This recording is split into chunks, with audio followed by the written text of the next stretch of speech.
salma di Luca Russo, vittima della strage di Barcellona, dall'aeroporto di Verona alla sua Bassano, l'abbraccio commosso del Veneto al feretro del 25enne. L'omaggio del governatore Luca Zaia a Luca come Valeria Solesin, non ne perderemo il ricordo. Venerdì la cerimonia funebre a Bassano del Grappa. Provocazione del sindaco di Venezia al meeting di Rimini, siamo l'unica città che ha arrestato 4 terroristi, al primo che grida Allah Akbar, Gesparemo. Turista veneziano a New York sbaglia strada, si trova in un quartiere pericoloso e finisce coinvolto in una sparatoria, resta ferito, paura per un 57enne di dolo. Rapinarono in casa e picchiarono una 78enne nella sua abitazione nel Vicentino, 2 banditi dell'est arrestati dai carabinieri. Ancora un rogo sui Colli Euganei, incendio ieri sera vicino al castello del Cataio, il fumo è arrivato alle abitazioni, si tratterebbe di un piromane in azione. Serata movimentata in una pizzeria di Vigonza dove bambini troppo chiassosi hanno scatenato una zuffa tra il titolare ed i genitori. Buonasera, buonasera e ben ritrovati con l'edizione del Veneto dei nostri telegiornali. In primo piano il rientro in Italia e poi nella sua Bassano di Luca Russo, vittima veneta della strage di Barcellona, dall'aeroporto di Ciampino poi a Verona fino alla sua Bassano. Ma per aggiornarci su questa lunga giornata ci colleghiamo subito in diretta con Bassano del Grappa, dove c'è Anna De Roberto. Buonasera Anna. Sì, buonasera a voi telespettatori. Siamo a Bassano del Grappa perché la salma di Luca, come appunto avete detto, è tornata a casa. Alle mie spalle, lo vedete, c'è l'obitorio. La salma di Luca è all'interno della cappella dell'obitorio, dunque la stanza più grande. È arrivata qui a Bassano del Grappa intorno alle 15 ed è stato un lungo viaggio, appunto, come dicevi Marta, partito da Barcellona per arrivare poi a Roma, accolto dal Capo dello Stato e poi Villafranca, dove c'era il governatore del Veneto Luca Zaia, e poi finalmente a casa. Allora io direi nel primo servizio ripercorriamo insieme il viaggio l'ultimo viaggio di Luca Russo fino a casa, accompagnato dal papà e dalla sorella. Mancano pochi minuti alle 15 quando il carro funebre con la salma di Luca Russo entra in città, nella sua Bassano del Grappa dove è cresciuto. A scortarlo la polizia locale, il sindaco Riccardo Poletto, il questore e il prefetto di Vicenza. A passo spedito il papà di Luca si avvia verso il feretro avvolto nel vessillo con il tricolore. Papà Simone accarezza dolcemente la bara. Non l'ha persa di vista un istante da quando l'hanno caricata sul Boeing dell'aeronautica in Spagna. Un viaggio lungo e straziante. Sono un mendicante di parole perché in questo momento è semplicemente impossibile trovarle le parole. Forse dobbiamo riscoprire anche il valore dei silenzi e non avere la pretesa di spiegare o di sentenziare o di condannare prima del tempo, anche se è chiaro che quando si parla di fatti di questo tipo non si possono non esprimere giudizi di condanna. Pochi minuti dopo la mezzanotte l'arrivo di Luca e di Bruno Gullotta all'aeroporto di Ciampino, a scendere per primi dalla scaletta i familiari delle 2 vittime. Quindi il saluto del sottosegretario agli esteri e del capo dell'unità di crisi della Farnesina. Ad attendere la salma di Luca la mamma e la sorella di Chiara assieme al Presidente della Repubblica, Sergio Mattarella. Commovente il gesto di Chiara che con una mano accarezza il vessillo che avvolge la bara. Proprio lei assieme alla madre ha accompagnato Luca nel viaggio da Roma all'aeroporto militare di Villafranca, proprio Chiara che in un post su Facebook ha ricordato oggi il fratello. Avrai il tuo pallone, la tua maglietta del Toro e farò in modo di farti avere anche il tuo Mengoni. Tutti i tuoi sogni, quelli non ancora esauditi. Nel suo post Chiara ha ringraziato anche Marta perché se Luca se n'è andato felice è anche e soprattutto a merito suo. Luca, il nostro angelo dagli occhi verdi smeraldo, ora sorride lassù, ci guarda giù stupito e sorride, ha scritto, come faceva sempre. Come dobbiamo ricordarlo noi, il nostro eroe, il nostro angelo. Allora, avete sentito le parole di Chiara, adesso invece vi facciamo sentire il silenzio di papà Simone, che oggi alle 15 ha incontrato invece il papà di Marta Scomazzona, la fidanzata di Luca, che si trova ancora all'ospedale a Barcellona. Si sono incontrati per la prima volta dopo quello che è accaduto proprio qui all'obitorio per dare l'ultimo saluto insieme a Luca. Allora vi facciamo vedere il lungo abbraccio.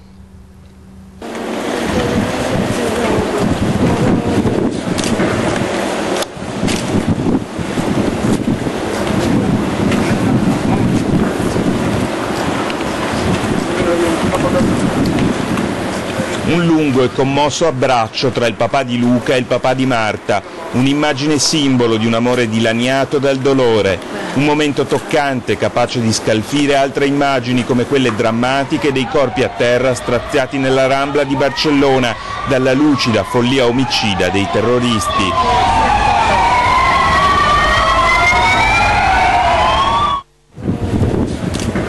Simone Russo e Mirko Scomazzon, papà di Luca e papà di Marta, si abbracciano quando Luca arriva nella sua Bassano del Grappa. Altre 24 ore e Marta potrà di nuovo stare vicino al suo amato.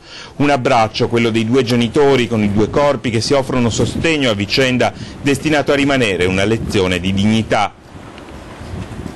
La città segue commossa, in silenzio, a qualche passo da quegli abbracci e da quello strazio di chi ha perso un figlio e di chi domani potrà riabbracciare la propria figlia, salva ma ferita nel fisico e nel cuore.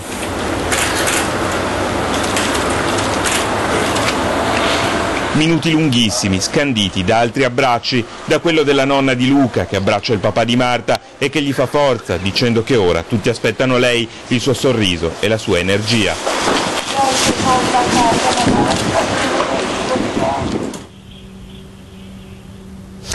E le istituzioni c'erano davvero tutte. Qui a Bassano sono arrivati questore e prefetto, ovviamente il sindaco di Bassano del Grappa, Riccardo Poletto, ma a Villafranca, a Verona, c'era già il governatore del Veneto, Luca Zaia, ha voluto esserci per primo ad accogliere Luca Russo, il papà e la famiglia. Non si può perdere la vita così e non bastano le fiaccolate per risolvere questo problema. Cosa ha detto ai familiari?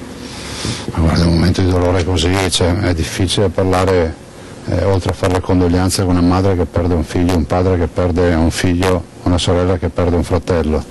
È una tragedia. Non ne parliamo poi di quella donna con i due bimbi piccoli che ha perso il marito assieme a Luca Russo e abbiamo oggi ricevuto due bare di due cittadini che hanno perso la vita in questa maniera. Quando la notizia poi è scema, io l'ho detto anche nel caso di Valeria, è bene che comunque non si perda ricordo, perché si ricordano grandi veneti, si ricorda quello che è accaduto anche per non dimenticare. La Regione sarà presente, sarà vicina a questa famiglia, non solo in questa fase diciamo triste dei funerali, ma anche successivamente ho rassicurato i genitori della totale e piena disponibilità da parte nostra della Regione.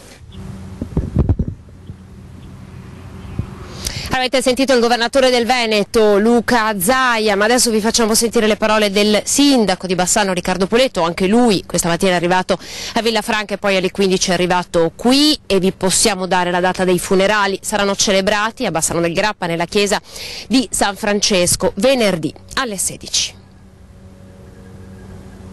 Grazie anche alla psicologa messa a disposizione sempre della Farnesina, concordato con la famiglia di Luca Russo, cioè il papà Simone, la mamma Paola e la sorella Chiara, quali saranno un po' gli appuntamenti dei prossimi giorni per poter omaggiare e rendere onore alla figura di Luca e poi ovviamente per celebrarne le esequie. Avevano detto che non avrebbero preso alcuna iniziativa né decisione senza prima ascoltare le volontà della famiglia di Luca, e così è stato. Funerali solenni venerdì alle 16 nella chiesa di San Francesco in piazza Garibaldi, luogo in cui con tutta probabilità sarà allestita già da giovedì mattina la camera ardente, aperta a tutti. La sera precedente alle 20:30 con un itinerario interno al centro storico da definire, faremo una fiaccolata in ricordo di Luca, in cui chiediamo che sia presente il numero ovviamente più alto di persone che intendono partecipare, però senza bandiere, senza striscioni, senza identificazioni di appartenenza a gruppi o quant'altro. poi se qualcuno vuole venire con la sua divisa ben venga. E in quel momento daremo voce a un ricordo di Luca che sarà fatto attraverso i suoi amici. Non saranno funerali di Stato, ma ci sarà una rappresentanza del governo oltre alle tante autorità del territorio e il vescovo, Monsignor Beniamino Pizziol. E sarà sempre in accordo con la famiglia che l'amministrazione deciderà a quale luogo della città legare il nome di Luca Russo per sempre. Visibilmente provato e commosso il sindaco è arrivato prima a Villafranca per accogliere la famiglia di Luca e accompagnarla direttamente a Bassano in obitorio e poi fino a casa. Io da una parte sono lacerato dallo strazio e dal dolore, però devo dire anche che ho incontrato un'umanità splendida, sono persone straordinarie, quelle che hanno perso la vita, la nostra bassanese tra l'altro giovanissima, e questo rende ancora più inaccettabile, ma anche i suoi familiari hanno avuto una forza enorme in questi giorni. Ecco, queste sono le immagini, i volti e le parole di questa toccante giornata, lo è stato di fatto per tutti. Ora ovviamente attendiamo l'arrivo di Marta che in questo momento si trova ancora a Barcellona, potrebbe arrivare già questa sera oppure domani, perché l'ha sempre detto, vuole partecipare alla fiaccolata e soprattutto al funerale di Luca. Questo è tutto da Bassano del Grappa, io restituisco la linea. Grazie ad Anna De Roberto e ai colleghi della redazione di Bassano per il lavoro appunto in questa lunga giornata. Noi continuiamo a parlare di terrorismo, ma andiamo a Venezia perché ha suscitato parecchio shock la provocazione del sindaco di Venezia, appunto Luigi Brugnaro, con le frasi pronunciate al meeting di Comunione e Liberazione a Rimini. Sentiamo. Se tu corri in piazza San Marco e gridi all'Akbar, fai 4 passi e ti abbattiamo, cioè noi ti abbattiamo, abbiamo i cecchini, ti abbattiamo, abbiamo aumentato le difese.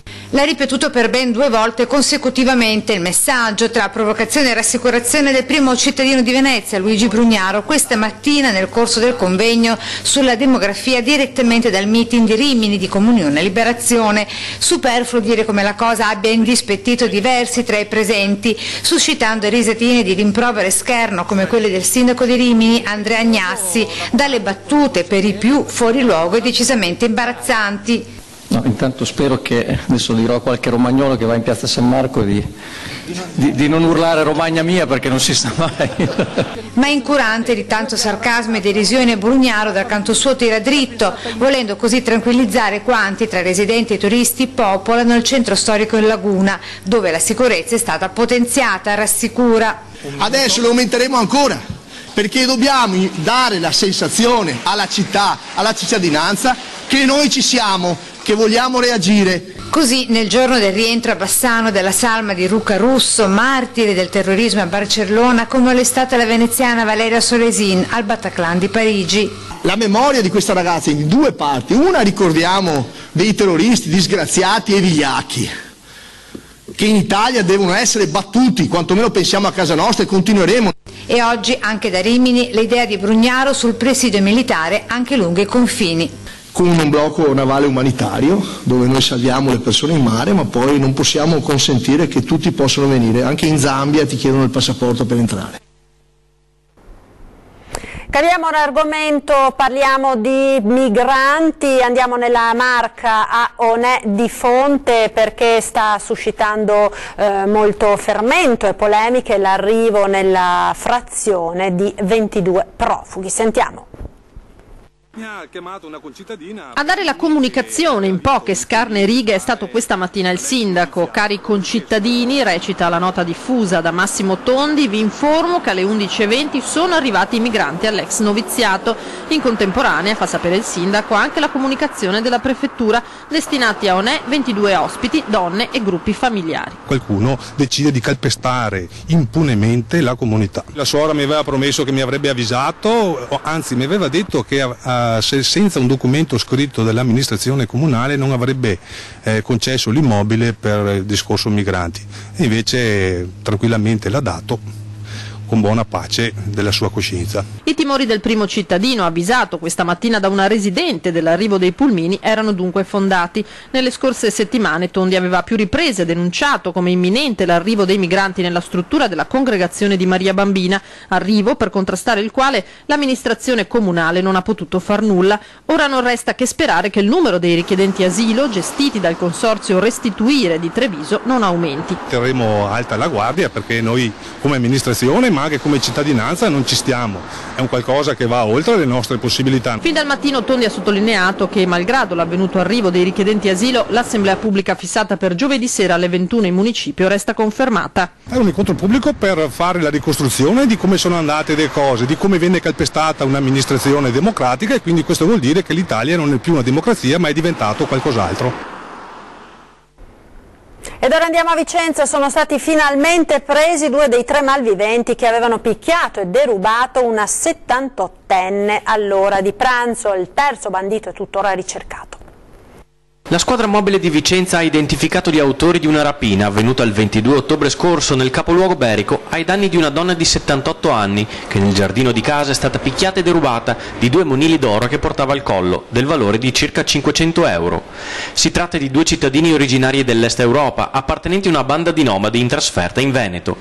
Uno dei 2 originario della Croazia è stato rintracciato e arrestato in provincia di Milano. Il secondo, 38 anni, serbo, è stato catturato a Roma.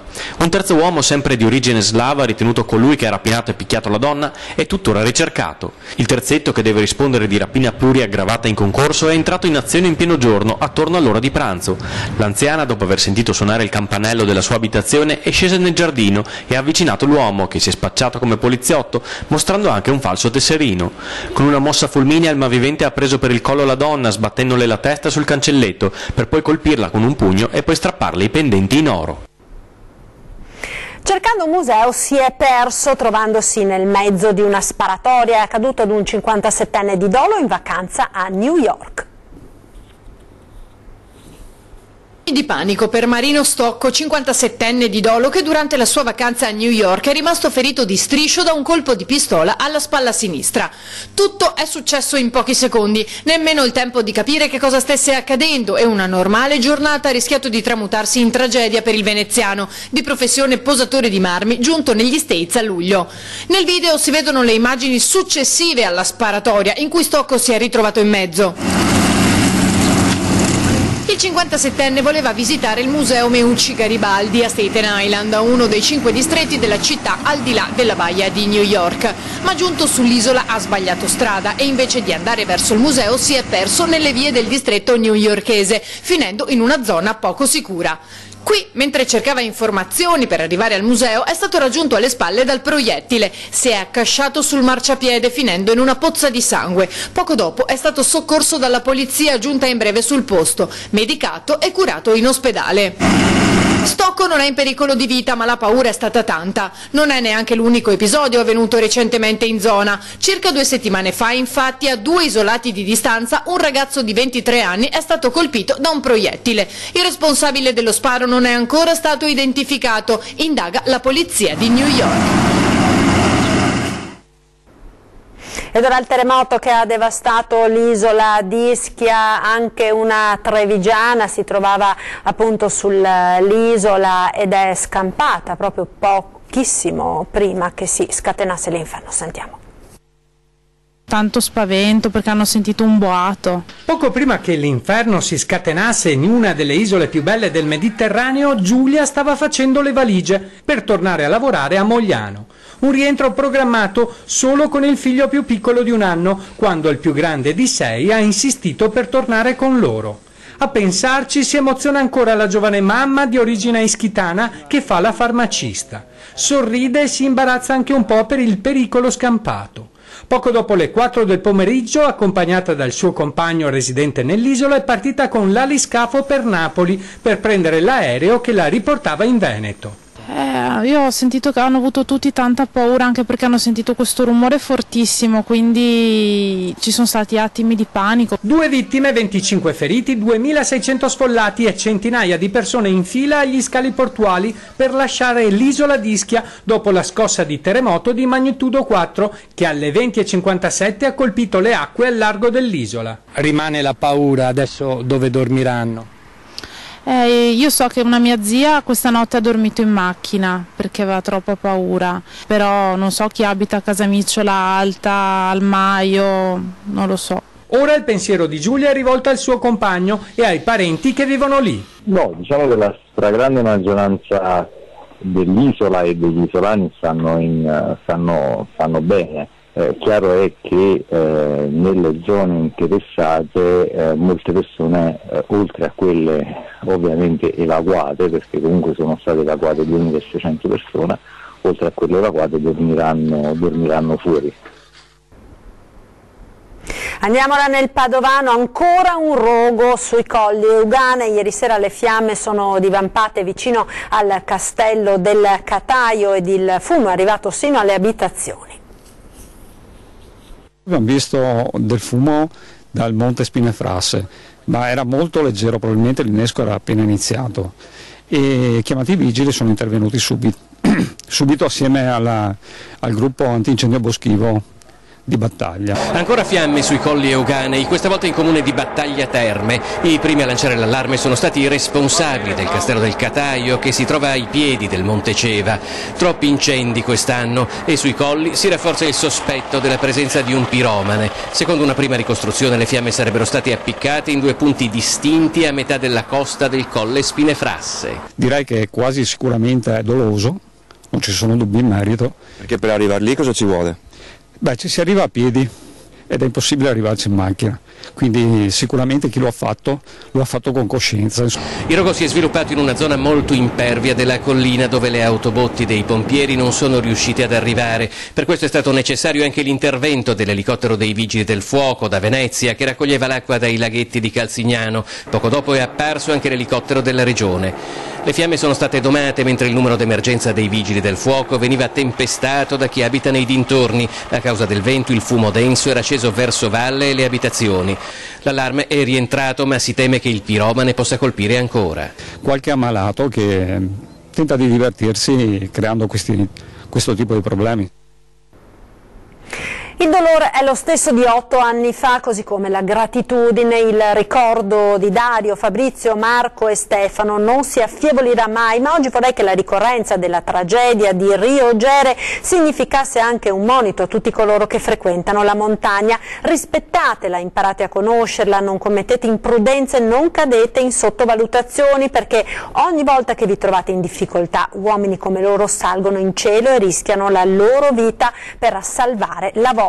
Con queste parole il presidente del Veneto Luca Zaia ricorda le vittime della tragedia del 22 agosto del 2009, quando morirono in un incidente i 4 componenti dell'equipaggio di Falco, l'elicottero del soccorso alpino e del suo M118 precipitato nei pressi di Cortina durante una missione. Con gli eroi di Falco, aggiunge il governatore, ricordiamo ed abbracciamo anche tutti gli altri caduti in operazioni di soccorso e tutte le famiglie che hanno vissuto e vivono una perdita così grave.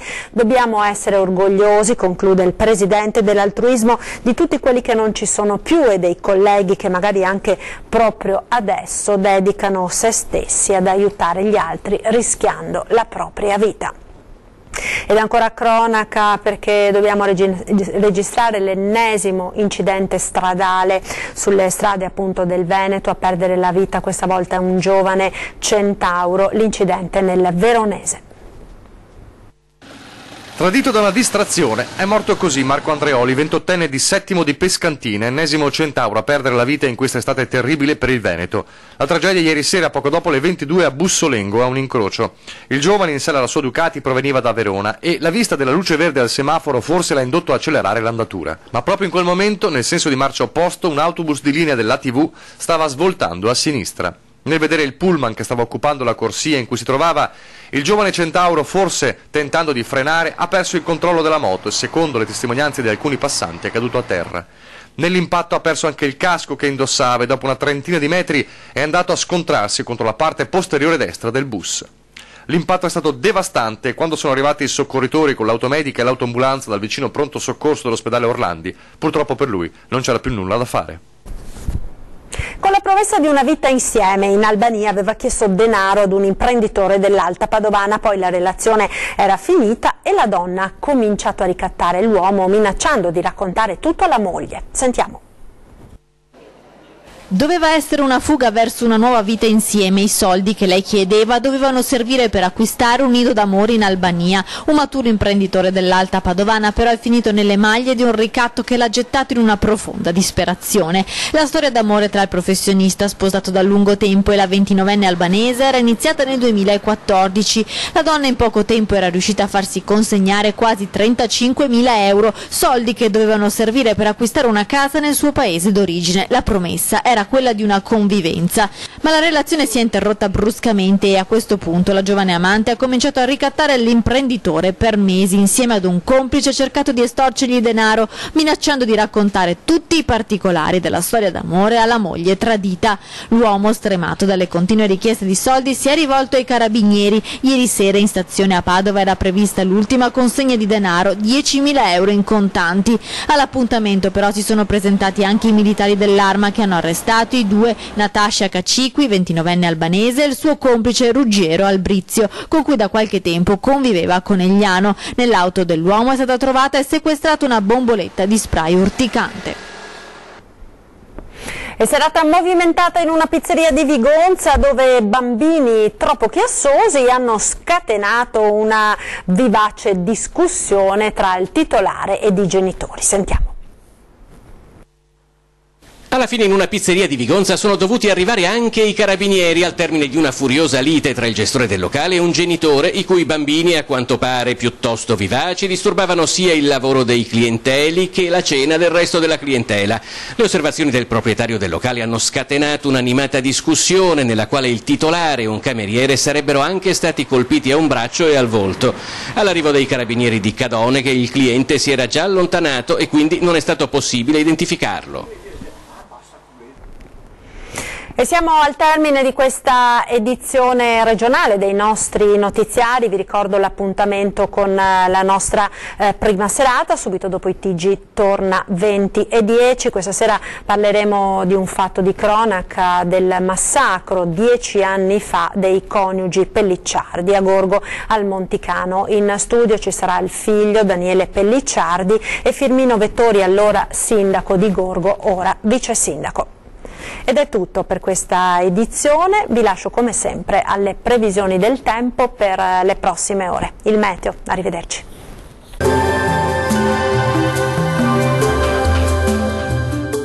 Acqua Estate, annuale Venezia, il parco acquatico per famiglie e ragazzi, 8 piscine, idroscivoli, animazioni. Acqua Estate è annuale Venezia.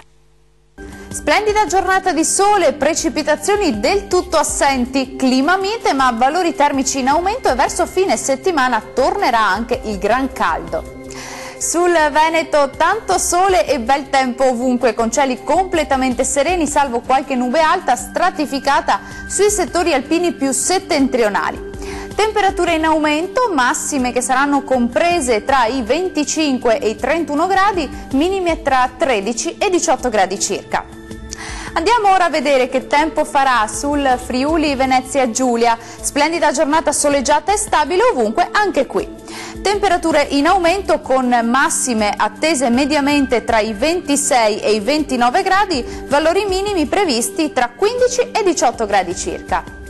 E concludiamo con uno sguardo alla situazione del Trentino Alto Adige. Anche qui prevale il sole, salvo qualche nube alta a carattere sparso.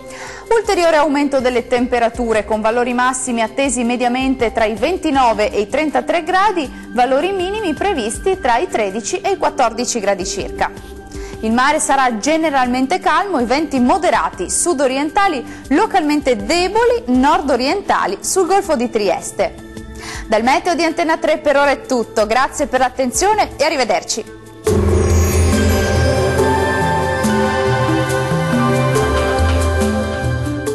Acqua estate, annuale Venezia, il parco acquatico per famiglie e ragazzi. 8 piscine, idroscivoli, animazioni. Acqua estate è annuale Venezia.